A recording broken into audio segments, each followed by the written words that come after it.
శ్రీమాత్రే నమః. ప్రేక్షకులకి ఆ లలితాంబిక అమ్మవారి యొక్క అనుగ్రహం పరిపూర్ణంగా కలగాలని మనస్ఫూర్తి కోరుకుంటూ మనం డిసెంబర్ మాసంలో అసలు గ్రహస్థితి ఏ విధంగా ఉంది అని చెప్పి చూసుకున్నట్లయితే ఈ మాసంలో 3 గ్రహాలు వక్రించి ఉంటాయి. అందులో ప్రధానంగా గురువు వృషభ రాశిలో వక్రించి ఉంటున్నాడు, కుజుడు కర్కాటక రాశిలో వక్రించి ఉంటున్నాడు. అదేవిధంగా శని కనుక చూసుకున్నట్లయితే వక్ర త్యాగం అయిపోయింది ఆల్రెడీ శనిది. ఇక బుధగ్రహం పర్టికులర్గా మనకి ఈ యొక్క వృశ్చిక రాశిలో ఉండి 16వ తేదీ వరకు వక్రగతిలో ఉంటాడు రవితో కలిసి. అయితే ఈ రవితో కలిసినటువంటి బుధుడు వక్రత్యాగం 16వ తేదీ అవుతూ అదే 16వ తేదీ ధనస్సులోకి రవి మారుతున్నాడు. అదేవిధంగా శుక్రుడు గమనించుకున్నట్లయితే 3వ తేదీ నుంచి ధనస్సు రాశిలో ఉన్నటువంటి శుక్రుడు మకర రాశిలోకి ఎంటర్ అవ్వడం జరుగుతుంది. ఆయన 29వ తేదీ వరకు మకరంలో ఉండి కుంభంలోకి 29వ తేదీకి వెళ్తూ శనిని కలుస్తాడు. అదేవిధంగా మీనంలో రాహువు, కన్యారాశిలో కేతు యొక్క సంచారం జరుగుతుంది. ఇక ఈ యొక్క గ్రహస్థితిని అనుసరించి ద్వాదశ లగ్నాల వారికి మరియు ద్వాదశ రాసుల వారికి లగ్నం తెలిసిన వారి లగ్నం నుంచి చూసుకోవచ్చు, లేదా లగ్నం తెలియని వారి రాశి నుంచి చూసుకోవచ్చు. మిథున లగ్నము, మిథున రాశి మీకున్నటువంటి రాశ్యాధిపతి అయినటువంటి బుధుడు 6వ స్థానంలో వక్రించున్నాడు. దీనివల్ల రుణ విముక్తి యోగము అంటే రుణాల నుంచి విముక్తి కలుగుతుంది. కాకపోతే మీరు ధన సంబంధించినటువంటి విషయంలో బ్యాంక్ ట్రాన్సాక్షన్స్ కానీ ఎవరికైనా మనీ ఇవ్వడం తీసుకునేటువంటి అంశాల్లో పర్టికులర్గా 7, 8 తేదీలు కాస్త జాగ్రత్తగా ఉండండి. మరలా అదే 9, 10 తేదీలు మాత్రం ఎట్టి పరిస్థితుల్లో ఉద్యోగం కోసం ఎవరికైనా ధనం ఇచ్చేటువంటి అంశాలు మాత్రం పెట్టుకోకండి 9, 10 తేదీలు. అదేవిధంగా ఈ యొక్క 16వ తేదీ నుంచి రవి 7వ స్థానంలోకి వెళ్తున్నాడు కాబట్టి కాస్త 16 నుంచి జనవరి 14వ తేదీ వరకు ఆల్మోస్ట్ ఏంటంటే కొంచెం పార్ట్నర్స్తో కానీ జీవిత భాగస్వామితో కానీ కొంచెం ఏదైనా అనవసరమైనటువంటి ఈగో క్లాషెస్ వచ్చే ఛాన్సెస్ ఉన్నాయి. కాబట్టి ఆ యొక్క విషయాల పట్ల కాస్త జాగ్రత్తగా ఉండండి. అదేవిధంగా కాస్త శత్రువులు మిత్రులు అయ్యేటువంటి యోగం నడుస్తుంది. 4వ స్థానంలో మీకు కేతువు యొక్క సంచారం జరుగుతుంది కాబట్టి చదువు విషయంలో ఏదైనా ఒక సబ్జెక్ట్ని ఎంచుకునే అంశం కావచ్చు, ల్యాండ్స్ లేనట్లయితే అపార్ట్మెంట్స్ కానీ ఏదైనా తీసుకునేటువంటి విషయాల్లో కావచ్చు, ఖచ్చితంగా జాగ్రత్తగా చూసుకొని మీరు నిర్ణయం తీసుకోవాలి. అదేవిధంగా ఇక్కడ ఈ యొక్క అష్టమాధిపతి భాగ్యస్థానంలో ఉన్నందుకు పర్టికులర్గా ఇది కొంచెం ఉద్యోగ సంబంధించినటువంటి విషయాల్లో మార్పుల్ని, అంటే శని సహజంగానే కర్మకారకుడు కాబట్టి 9వ స్థానంలో ఉన్నాడు కాబట్టి ఉద్యోగం విషయంలో కొంత స్ట్రెస్ని మార్పుని ఇస్తూ ఉంటుంది. కాకపోతే విదేశాల్లో ఉద్యోగం చేసేటువంటి వారికి మాత్రం అనుకూలమైనటువంటి వాతావరణం ఉంటుంది, అందులో ఎటువంటి సందేహం లేదు. ఇష్టపడిన వారిని వివాహం చేసుకోవాలనుకునేటువంటి ప్రయత్నాలు కూడా కొంతవరకు ఫలిస్తాయి. కాకపోతే ఇక్కడ ఎక్కువ ప్రయత్నం చేయవలసిన పరిస్థితి వస్తూ ఉంటుంది. బికాజ్ ఆఫ్ మనకి చూసుకున్నట్లయితే 3వ తేదీ వరకే ఈ యొక్క 7వ స్థానంలో శుక్రుడు ఉంటాడు, పంచమాధిపతి.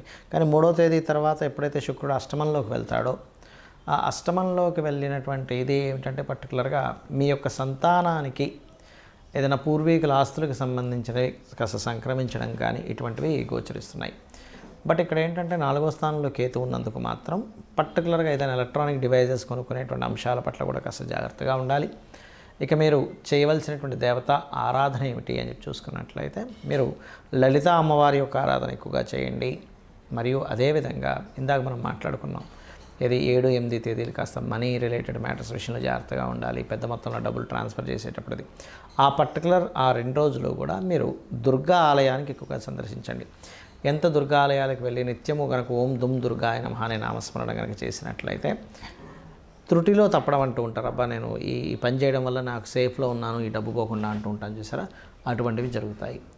ఇక మీరు నిత్యము చేయవలసింది లలిత అమ్మవారి యొక్క ఆరాధన చేస్తూ గోవుకి 4 ఉండలు, అది ముఖ్యంగా బెల్లంతో చేసిన 4 ఉండలు కాస్త గ్రాసము తినిపించండి, అన్ని విధాలా బాగుంటుంది. చాలామంది నన్ను అడుగుతుంది ఏంటంటే వాళ్ళ జన్మజాతకాల్లో ఏదైనా వక్రగ్రహం ఉన్నట్లయితే ఏమిటి ఫలితం అని అడుగుతున్నారు. ఇది నాడీ ఆస్ట్రాలజీలో మనకు చూడండి చాలామంది జాతకాల్లో ఈ పలానా గ్రహం వక్రించిందండి, ఈ పలానా గ్రహం అంటే శని కావచ్చు, గురువు కావచ్చు, వీళ్ళు వక్రించారని చెప్తుంటారు. అయితే ఇక్కడ ఏంటంటే ఫస్ట్ ఆఫ్ ఆల్ మనం అర్థం చేసుకోవాల్సింది రాహువు, కేతువు ఈ 2 ఎప్పుడు వక్రగతిలోనే ఉంటాయి, అంటే వెనక్కి తిరుగుతూ ఉంటాయి. బికాజ్ ఆఫ్ అది కాలం అయిపోతుంది, రాహు అంటే కాలము అయిపోయినటువంటిది కాబట్టి కాలానికి కారకుడైనటువంటి రాహు వెనక్కి వెళ్ళిపోతుంది కాలము అనేటువంటి సంకేతంతో. అయితే మిగతా గ్రహాలు ఏవి అంటే రవిచంద్రులు అయితే అసలు వక్రించరు ఎప్పుడు కూడా, ఎందుకంటే సమయం వెనక్కి రాదు కాబట్టి ఈ రవిచంద్రుల ద్వారానే మనం సమయాన్ని తెలుసుకుంటూ ఉంటాం. ఇవాళ ఈ తిథి, ఈ నక్షత్రము, ఇంత సమయం గడిచింది. రవి నడినెత్తున వస్తే మనకి మధ్యాహ్నం అయిందని, సాయంత్రం అయితే అటు వెస్ట్ వైపు సూర్యుడు కనిపిస్తే సాయంత్రం అవుతుందని మనం తెలుసుకుంటూ ఉంటాం. తిథులను బట్టి చంద్రుడు ఉండేటువంటి ఇది కాబట్టి అది ఎప్పుడు వక్రించమంటే కాలం వెనక్కి తిరిగి రాదు కాబట్టి అవి వక్రించవు ఎప్పుడు కూడా.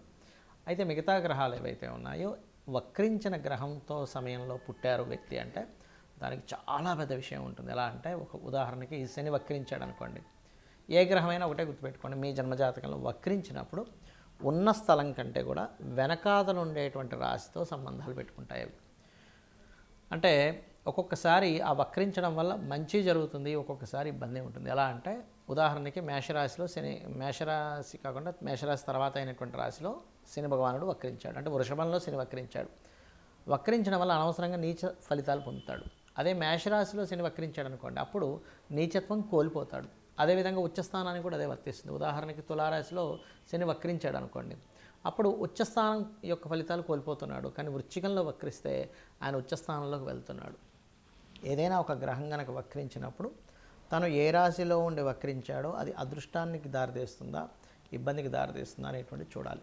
ముఖ్యంగా ఏదైనా ఒక గ్రహం వక్రించిందంటే పాస్ట్ లైఫ్లో మిగిలిపోయినటువంటి విషయాలు ఈ లైఫ్లో పర్టికులర్గా ఆ జన్మనెత్తి ఆ వ్యక్తి ఆ కర్మను తీర్చుకోవడానికి వచ్చాడని అర్థం చేసుకోవాలి. ఎలా అంటే శని దగ్గర నుంచి తీసుకుంటే శని ఎవరికైనా వక్రించాడు అనుకుంటే రెండు ప్రొఫెషన్స్ చేస్తారు చాలామంది, 2 ప్రొఫెషన్స్, అందులో డ్యూయల్ సైన్లో ఉంటే ఇంకా గ్యారంటీగా అవుతుంది. అదే జీవుడు వక్రించాడు, గురువుకి సంబంధించిన కొంత సేవ, గురువులకు సంబంధించినటువంటిది కొంత మిగిలిపోయింది ఆయనకి, జ్ఞానాన్ని పంచే విషయంలో కానీ గురువులకు సేవకు సంబంధించిన విషయంలో కానీ మిగిలిపోయింది. అంటే పాస్ట్ లైఫ్లో చేయాల్సిన గురుసేవ చేసుకోలేకపోయాడు. శని వక్రించాడు అనుకోండి, పాస్ట్ లైఫ్లో చేయాల్సిన వర్క్ ఇప్పుడు చూడండి, ఇవాళ రేపు మనం చూస్తూ ఉంటాం, ఎవరైనా సరే జాబ్ సంబంధించిన విషయంలో జాబ్కి వెళ్తారు కానీ అక్కడ సరిగ్గా పనిచేయరు, నెల జీతం మాత్రం తీసుకుంటుంటారు. అది పెండింగ్ ఉండిపోయాడు ఆ వ్యక్తి పాస్ట్ లైఫ్లో. అందుకని ఈ జన్మలో ఎక్కడైతే జాబ్ జాయిన్ అవుతాడో అక్కడ రెండు పనులు చేయాల్సి రావడం ఇట్లాంటివన్నీ వస్తూ ఉంటాయి. But it's depend on a రాశిలో ఏముందనేటువంటిది. అయితే ఈ వక్రగతి ఉన్నప్పుడు మనం అమ్మో ఏమవుతుందని భయపడాల్సింది లేదు. అక్కడ అసలు అది ఏ యోగాన్ని ఇస్తుంది, ఒక్కోసారి అద్భుతమైన యోగాన్ని ఇస్తుంది, ఒక్కోసారి ఇబ్బందిని ఇస్తుంది. బట్ అది చూసుకోవాలి. అదేవిధంగా శుక్రుడు వక్రించాడు, ఎక్కడుండి వక్రించాడు, సప్తమంలో ఉండి వక్రిస్తే ఏమవుతుందంటే జీవిత భాగస్వామి, వివాహ సంబంధాలు ఇదిగో దగ్గర దాకా వచ్చి వెనక్కి వెళ్తూ ఉంటాయి. అది కంఫర్ట్స్ కావచ్చు, వాహనాలు కావచ్చు, వివాహ సంబంధించిన విషయాలు కావచ్చు, ధన సంబంధించిన విషయాలు కావచ్చు. 3లో ఉండి వక్రించాడు అనుకుంటే 2లోకి వస్తున్నాడు అంటే ఏమిటి, మీడియేటింగ్ ద్వారా డబ్బులు వస్తాయి. అది ఏ భావంలో ఉండి వక్రించాడో చూసుకోవాలి. ఒకవేళ బుధుడు వక్రగతిలో మనిషి జన్మించాడు అనుకోండి, మీరు ప్యూర్లీ మీ యొక్క నాలెడ్జ్ని షేర్ చేయడం కోసం పుట్టారు, గుర్తుపెట్టుకోండి. అలా షేర్ చేస్తేనే ఈ జన్మ మీకు కంప్లీట్ అవుతుంది. అలా ఒక్కొక్క గ్రహము వక్రించినప్పుడు ఒక్కొక్క ఇది ఉంటుంది. కుజుడు వక్రించాడు, కుజుడు అంటే దేనికి కారకుడు, భూములకు కారకుడు.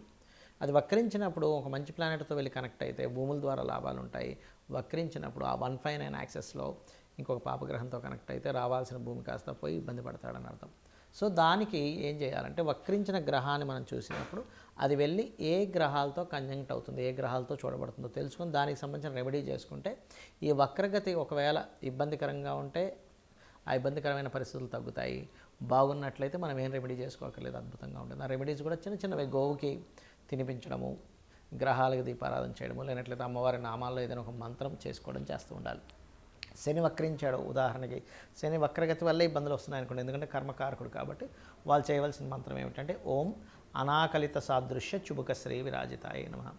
జుపిటర్ వక్రించి నీచ స్థానంలోకి వెళ్తున్నాడు, అలాంటప్పుడు జయ గురుదత్త, శ్రీ గురుదత్త అని నామస్మరణ చేయండి. బుధుడు వక్రించడం వల్ల ఇబ్బందులు ఎదుర్కొంటున్నారు మీరు, అందరికీ ఇబ్బందులు ఎదుర్కోవాలని లేదు. అది ఏదైనా నీచ స్థానంలోకి వెళ్ళినా పాపగ్రహాలతో కంజక్ట్ అయినప్పుడు మాత్రమే అప్పుడు విష్ణు సహస్రనామాలు చేయండి, లేదా ఓం నమో నారాయణాయ అనే నామస్మరణ చేయండి. శుక్రుడు వక్రించాడు, లలితా సహస్రనామాలు చేయండి, లేదా ఓం శ్రీమాత్రే నమః అని చేసుకోండి. కుజుడు వక్రించాడు, ఇబ్బంది పడుతున్నారు మీరు, ఉదాహరణకి కుజ సంబంధంగా, అప్పుడు ఏంటంటే ఓం స్కందాయ నమః అనే నామస్మరణ చేయండి. ఎందుకంటే వక్రగతి మీరు మీ పాస్ట్ లైఫ్లో చేయాల్సినటువంటి కొన్ని పెండింగ్ కర్మాస్ క్లియర్ చేసుకోవడానికి జన్మెత్తారని అర్థము. కాబట్టి ఇలా చూసుకొని చేసుకోండి.